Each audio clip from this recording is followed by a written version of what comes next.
নমস্কার বন্ধুরা, কমলার কিচেনে আপনাদের স্বাগত। আজ আমরা ঘরেই একাদশী স্পেশাল কিছু সন্দেশ তৈরি করে আপনাদের দেখাবো। এই সব সন্দেশগুলোই বাড়িতে তৈরি করেছি। দেখুন বন্ধুরা, কত সুন্দর দেখতে হয়েছে। দেখতেই পাচ্ছেন, কড়াইয়ে 2 কেজি পরিমাণ মতো দুধ নিয়ে নিয়েছি। গ্যাসের ওভেনে হাই ফ্লেমে দুধটিকে ফোটাতে হচ্ছে। 1 ঘন্টা পরে আপনাদের কাছে ফিরে এলাম। দেখতেই পাচ্ছেন যতটা দুধ ছিল তার পরিমাণ অনেকটাই কমে গেছে এবং দুধটা অনেকটাই ঘন হয়ে গেছে। তরল দুধ থেকে এই অবস্থায় নিয়ে আসতে আমার 1.5 ঘন্টা মতো সময় লেগেছে। ঘরে দুধ থেকে সন্দেশ বানানো অনেকটাই সময় সাপেক্ষ ব্যাপার এবং ধৈর্য ধরে সেটি করতে হবে। অনবরত দুধটিকে নাড়তে হবে, নেড়ে নেড়ে দুধটিকে অনেক কমিয়ে আনতে হবে। আপনারা দেখতেই পাচ্ছেন যে যতটা পরিমাণ দুধ ছিল তার থেকে এখন অনেকটাই কমে গেছে। এইভাবে নাড়তে নাড়তে দুধটিকে আরও ঘন করে জাল দিতে হবে। কড়াইয়ে দুধ নাড়তে নাড়তে অন্য কোথাও সরে যাওয়া চলবে না। একভাবে বসে দুধ জাল দিতে হবে এবং মিডিয়াম আঁচে এই সময় জাল দিতে হবে। গ্যাসের ফ্লেমটিকে মিডিয়াম আঁচে রাখতে হবে। এইভাবে কড়াইয়ের চারিদিক খুন্তি দিয়ে চেঁচে নিয়ে দুধটিকে অনবরত উপর থেকে নিচ করে নাড়তে হবে। দুধটা এখনও জাল দিতে হবে, অর্থাৎ গ্যাসের ওভেনে বসিয়ে এখনও দুধটাকে নাড়তে হবে। ক্রমাগত নেড়ে নেড়ে আরও শুকনো করে তুলতে হবে। এখন আমি একটা ছোট্ট বাটি নিয়েছি। সেই বাটিতে আমি একটুখানি ঘন দুধ, অর্থাৎ ক্ষীর যাকে আমরা বলি বাংলায় ক্ষীর, প্রত্যেক পুজোতে দিতে হয় ক্ষীর, ছানা, দই। তো সেই ক্ষীর আমি একটু বানিয়ে নিয়েছি। দেখতেই পাচ্ছেন দুধটা ঘন হয়ে যখন ক্ষীরের মতো হয়েছে তখন আমি এটা তুলে নিচ্ছি একটা বাটিতে। এটা আমি বানিয়েছি আগের একাদশীর দিন।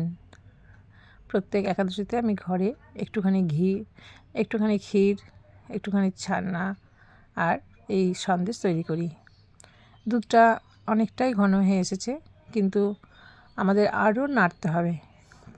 এরকম তরল থাকলে হবে না, পুরো শুকনো শুকনো করতে হবে, ময়দার মতো যাতে শুকনো হয়। আমরা যেরকম ময়দা মাখাই ঠিক সেই রকমভাবেই এটাকে তৈরি করতে হবে। দেখতেই পাচ্ছেন আরও অনেকটাই রস কমে গেছে, শুকনো হয়ে আসছে।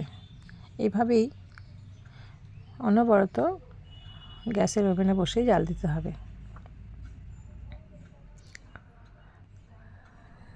এই কাজটি অত্যন্ত কঠিন কাজ, কারণ এই দুধ কড়াইয়ে বসিয়ে গ্যাস জ্বালিয়ে কোথাও যাওয়া যায় না, কারণ তাহলে দুধ পুড়ে যাবে, কড়াইয়ে লেগে যাবে এবং যে সন্দেশটা বানাবো সেটা সুস্বাদু হবে না। তাই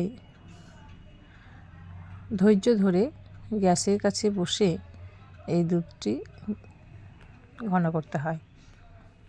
যদি তরল দুধ থাকে তাহলে ভালো, আর যদি তরল দুধ না পাওয়া যায় তাহলে বাজারে যে শুকনো গুঁড়ো দুধ পাওয়া যায় সেই শুকনো গুঁড়ো দুধ অল্প পরিমাণ উষ্ণ গরম জল করে মিশিয়ে এই সন্দেশ বানানো যেতে পারে। দেখতে পাচ্ছেন আমরা একটু চিনি নিয়ে নিয়েছি একটা বাটিতে। তাই অল্প পরিমাণ চিনি আমরা দিচ্ছি, খুব বেশি চিনি দেবো না, যেহেতু ঘরেই বানাচ্ছি সন্দেশটা, তাই খুব বেশি মিষ্টি যাতে না হয় তাই অল্প পরিমাণ চিনি আমরা দিয়ে দিলাম।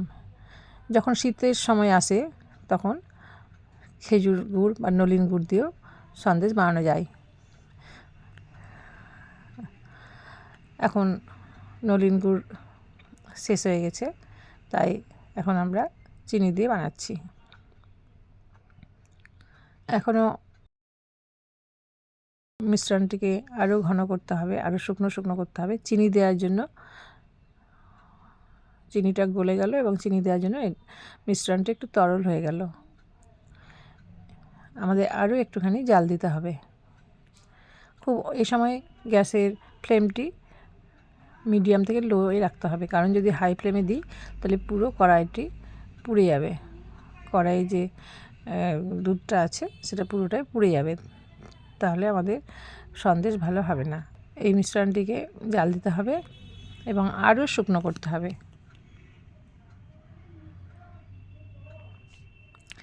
এবার আমি গ্যাসের ফ্লেমটিকে অফ করে দেব। তারপর সেটিকে ঠান্ডাভাবে আরও কিছুক্ষণ নাড়তে থাকবো। দেখতেই পাচ্ছেন খুব ধোঁয়া উঠছে এবং ধোঁয়াতে দেখা যাচ্ছে না কিছু।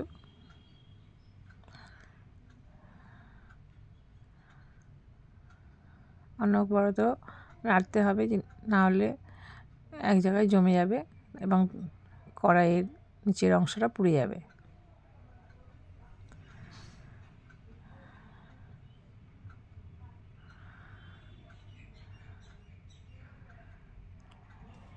এবার আমি গ্যাসের ফ্লেমটি অফ করে দিচ্ছি। অনেকটাই শুকনো হয়ে এসছে, কিন্তু আমাদের আরও একটুখানি শুকনো করতে হবে।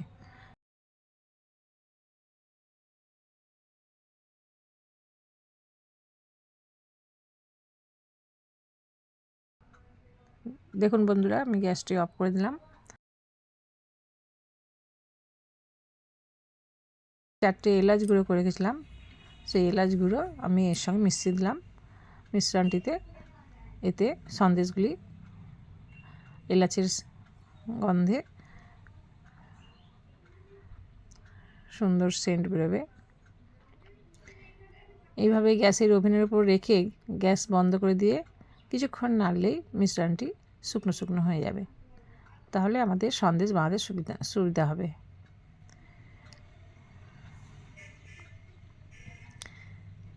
ঠান্ডা হয়ে যাওয়া অবধি অপেক্ষা করব।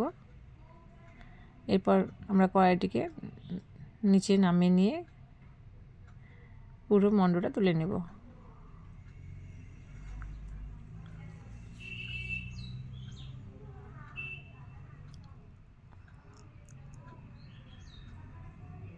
দেখতেই পাচ্ছেন বন্ধুরা কত সুন্দর হয়েছে, রঙটাও খুব সুন্দর হয়েছে এবং কিছুক্ষণ রাখার জন্য একেবারে শুকনো শুকনো হয়ে গেছে। এটা কিন্তু অল্প সময়ের কাজ নয়, তবে দুধ যদি কম হয়, 250 ml যদি নেওয়া হয় তাহলে হয়তো আধ ঘন্টার মধ্যে হয়ে যাবে, কিন্তু আমি 2 কেজি দুধ নিয়েছিলাম। এবার পুরো মিশ্রণটা আমি একটা থালায় নিয়ে নিয়েছি, রেকাবিতে, পিতলের রেকাবিতে নিয়ে নিয়েছি। এটা একটু আমি ময়দার মতো সেনে নেব, কারণ এটা যদি আমি একটু মেখে নিই হাত দিয়ে, তাহলে এর মধ্যে যে তেল ভাবটা আছে অর্থাৎ ভেতরের ক্রিম ভাবটি বাইরে বেরিয়ে আসবে।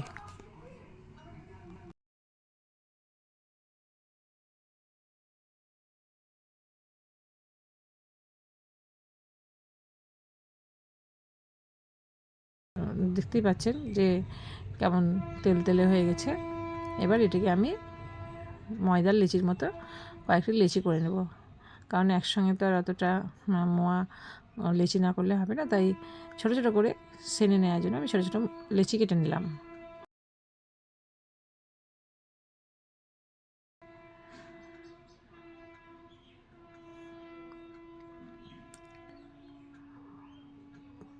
এটা এখন একটা মোয়া তৈরি হয়ে গেছে। আমরা বাজারে যে মোয়া কিনে নিয়ে আসি, সেই মোয়াটা টাটকা হতেও পারে বা কিছুদিন আগেকার তৈরি হতে পারে, কিন্তু আমাদের যে ঘরের মোয়া এটা পুরো টাটকা, মানে টাটকা দুধের তৈরি টাটকা মোয়া। এর সেন্ট এবং স্বাদ অতুলনীয়। একবার যদি বন্ধুরা ঘরে করে দেখেন নিজে, তাহলে বুঝতেই পারবেন যে কতটা টেস্টি হবে। এবং নিজে বানিয়ে ঈশ্বরকে নিবেদন করা, তার মধ্যে যে একটা আনন্দ আছে, সেই আনন্দটা ভাষায় প্রকাশ করা যায় না। আমি ময়দার লেচির মতো গোল গোল করে পাকিয়ে নিচ্ছি। দেখে আপনাদের মনে হচ্ছে যে এটা বোধহয় ময়দা, মোয়া নয়, কিন্তু এটা ঘরে বানানো মোয়া। বেশ বড় বড় করে আমি লইগুলো করে নিয়েছি, এবার যাতে আমার সন্দেশ বানাতে সুবিধা হয় এই জন্য আমি হাতে গোল করে নিচ্ছি। প্রত্যেকটা লেচিকে গোল করে নিচ্ছি, ছোটো ছোটো ছোটো সাইজ করে নিয়েছি। হাতে একটু ঘি নিয়ে নিয়েছি সামান্য, আর না নিলেও বন্ধু টাটকা দুধের হলে ওর থেকেই ঘি বেরিয়ে যায়, ঘি নেওয়ার দরকার হয় না। কিন্তু আমার মোয়াটা একটু শুকনো শুকনো হয়ে গেছিলো, তাই দেখতেই পেলেন ময়দার মতো একটু ঠেসে নিয়েছিলাম।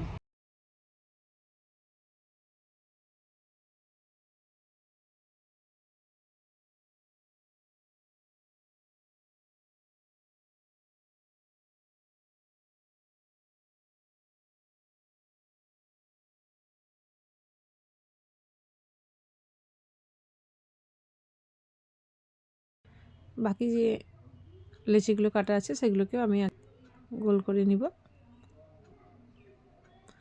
আরও 4-5টা বাকি আছে, দেখতেই পাচ্ছেন।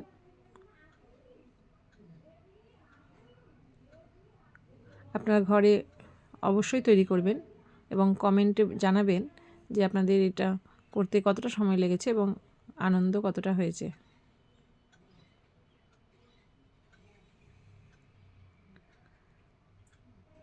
তবে এটা একদিনে যদি মনে করেন যে না একদিনে অনেক সময় লাগবে বলে পারবো না, তাহলে আগের দিন মোয়া করে পরের দিনও বানাতে পারবেন। এবার দেখতে পাচ্ছেন আমি একটা ছাঁচ নিয়েছি কালো পাথরের, তার মধ্যে একটুখানি ঘি মাখিয়ে নিলাম। এই ঘিটাও আমি নিজে বাড়িতে বানিয়েছি, তার রেসিপিও আমি দিয়ে দেবো যদি আপনারা চান। এবার একটা করে লেচি দেখতেই পাচ্ছেন আমি আগে থেকেই লেচিটা পাকিয়ে নিয়েছিলাম। এবার সেই লেচিটা দিয়ে আমি একটা করে সন্দেশ বানিয়ে নিচ্ছি। এই ছাপটা যেহেতু ফুলের, তাই যে সন্দেশটা হবে সেটা ফুল ফুল সন্দেশ হবে। দেখুন বন্ধুরা কেমন সুন্দর একটা সন্দেশ তৈরি হলো, একদম দোকানে বানানোর মতো। আমি যদি মোয়ার লেচিটা বড় করি, মোটা করি, তাহলে সন্দেশটাও বড় হবে, কিন্তু আমি যেহেতু ঘরে বানাচ্ছি তাই ছোট ছোট করে লেচিটা করেছি, তাই সন্দেশটাও ছোট ছোট হয়েছে।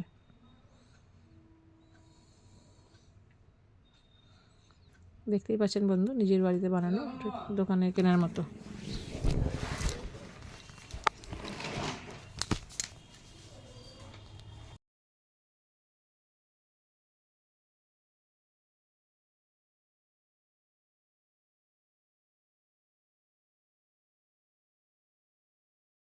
দেখতে পাচ্ছেন বন্ধুরা যে সন্দেশ বানাতে গিয়ে সাইডগুলো একটু ফেটে যাচ্ছে, কারণ আমার যে মোয়াটা এটা একটু শুকনো শুকনো হয়ে গেছে, আমাদের আর একটু রস রস রাখতে হতো।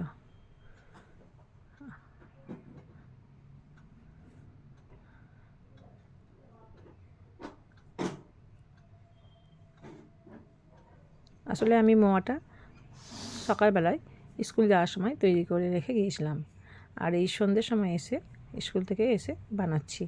ততক্ষণে যেহেতু চিনি দেওয়া ছিল তাই আমার মোয়াটা একটু শুকনো শুকনো হয়ে গেছে, তাই জন্য আমার সাইডগুলো ফেটে যাচ্ছে। মোয়াটা আর একটু নরম করে নামালে সন্দেশগুলো ফাটবে না। এইভাবে আমি ফুল একটা ছাপ নিয়েছি, যাতে ফুল আঁকা আছে সেই ছাপে আমি একটুখানি ঘি মাখিয়ে নিয়ে প্রথমে ঘি মাখিয়ে নিয়েছিলাম। এতে দেখুন বন্ধুরা অনেকগুলো সন্দেশ আমার তৈরি হয়ে গেল। এইরকম আরও ছাঁচ আমার কাছে আছে, আপনারা এই ছাঁচ বাজার থেকে নিয়ে আসতে পারবেন কিনে, দোকান থেকে বা কোনো মেলাতেও পাওয়া যায়। আমি একটা মেলা থেকে এটা নিয়ে এসেছিলাম ছাঁচগুলো কিনে।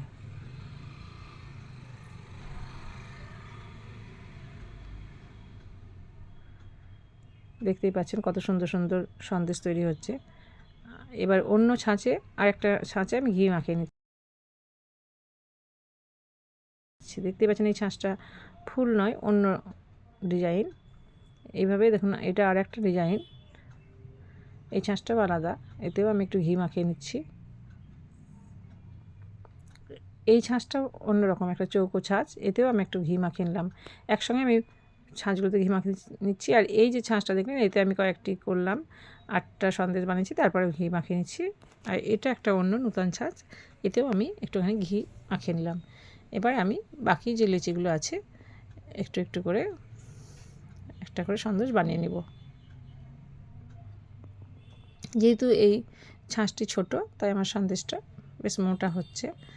আমরা ওইগুলো একটু বড় বড় করলেই সন্দেশগুলো মোটা মোটা হবে, কিন্তু আমি সন্দেশগুলো ছোটো ছোটো করেই বানিয়েছি। দেখতেই পাচ্ছেন কি সুন্দর এটা ফুল হয়েছে। এটা একটা অন্যরকম ফুল হয়েছে এই সন্দেশে।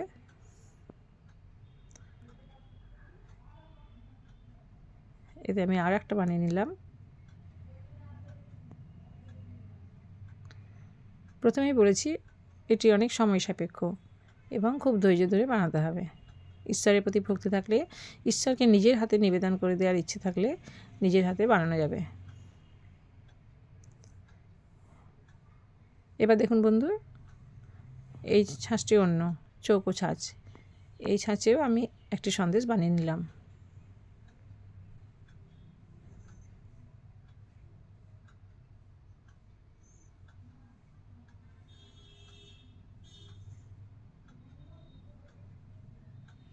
এটি আমার প্রথম খাবারের ভিডিও।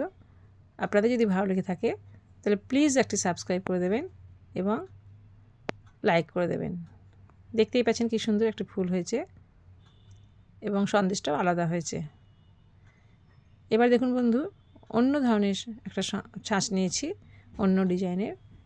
সেই ডিজাইনের ছাঁচে আমি একটা নতুন ধরনের সন্দেশ বানাচ্ছি। আপনি দোকানে কিনতে গেলে এই বিভিন্ন ধরনের সন্দেশ, টাটকা সন্দেশ পাবেন না। হয়তো আগের দিনের বানানো থাকবে কিংবা 2 দিন আগের বানানো থাকবে।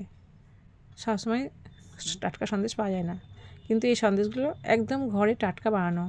এর স্বাদ এবং গন্ধ সম্পূর্ণ আলাদা, এবং এতে মিষ্টিটাও নিজের পরিমাণ মতো দেওয়া আছে। যেমন মিষ্টি পছন্দ করবেন তেমন আপনি দিতে পারবেন। আর এলাচ গুঁড়ো, জায়ফল গুঁড়ো, যা দেবার ইচ্ছা হবে সেটাও আপনি নিজের মতোই পছন্দ মতো সেন্ট ব্যবহার করতে পারবেন। এতে কোনো রং আমি ব্যবহার করিনি, এটা অরিজিনাল দুধের রং আছে। এই সন্দেশটা বন্ধু আগেকার সন্দেশের ছাঁচে বানানো, তাই আগের মতোই হয়েছে। কারণ এই ডিজাইনটা আমার ভালো লেগেছে, তাই আমি বাকি সন্দেশগুলো এই ডিজাইনেই বানাবো।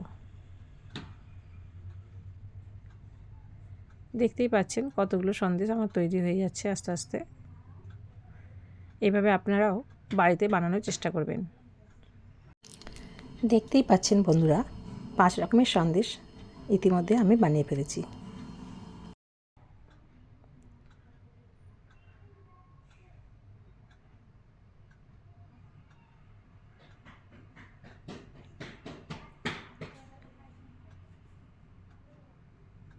বন্ধুরা, আপনারা হয়তো ভাববেন যে এতে অনেক সময় প্রয়োজন হচ্ছে, এত সময় কোথায়?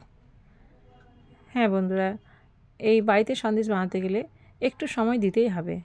কারণ একই দুধ জাল দিয়ে মোয়া করতে হলে কম করে 1 ঘন্টা সময় লাগবে। অর্থাৎ দুধ থেকে পুরো সন্দেশ বানানোর যে সময়টুকু 1 ঘন্টা লাগবে কম করে। তাই বলে যেন ইচ্ছেটাকে দমন করে রাখবেন না। যদি সম্পূর্ণ তরল দুধ না পান, তাহলে বাজার থেকে দুধের পাউডার কিনে নিয়ে এসে, আমুলিয়া কিংবা আমুল স্প্রে, যে কোনো গুঁড়ো দুধ কিনে নিয়ে এসে ঈষৎ উষ্ণ জলের সঙ্গে গুলে, একটু ঘন করে গুলে আপনারা এই সন্দেশ বানাতে পারবেন। এতে কোনো কিছু মেশানো নয়, কোনো সুজি কিংবা ময়দার গুঁড়ো কিংবা আটার গুঁড়ো কিংবা চালের গুঁড়ো, কোনো কিছু মেশানো নেই, শুধু দুধ থেকে তৈরি। সুতরাং এর স্বাদ এবং সেন্ট এত সুন্দর যে বলে বোঝানো যাবে না। আপনারা নিজে হাতে তৈরি করে বানিয়ে টেস্ট করে দেখে বুঝতে পারবেন যে সত্যি কত সুন্দর সন্দেশগুলি হয়েছে। দেখতেই পাচ্ছেন কতগুলো সন্দেশ আমার তৈরি হয়ে গেল। কিছুটা অংশ থালায় ঢেলে দিয়ে তার থেকে জমিয়ে কেটে এই সন্দেশগুলো তৈরি করেছি। আর এই যে দেখছেন, এটাও এক ধরনের সন্দেশ। এই সন্দেশটাও বাড়িতে বানানো। বন্ধুরা, কমেন্টে অবশ্যই জানাবেন আমার এই একাদশী স্পেশাল সন্দেশ কেমন বানানো হয়েছে।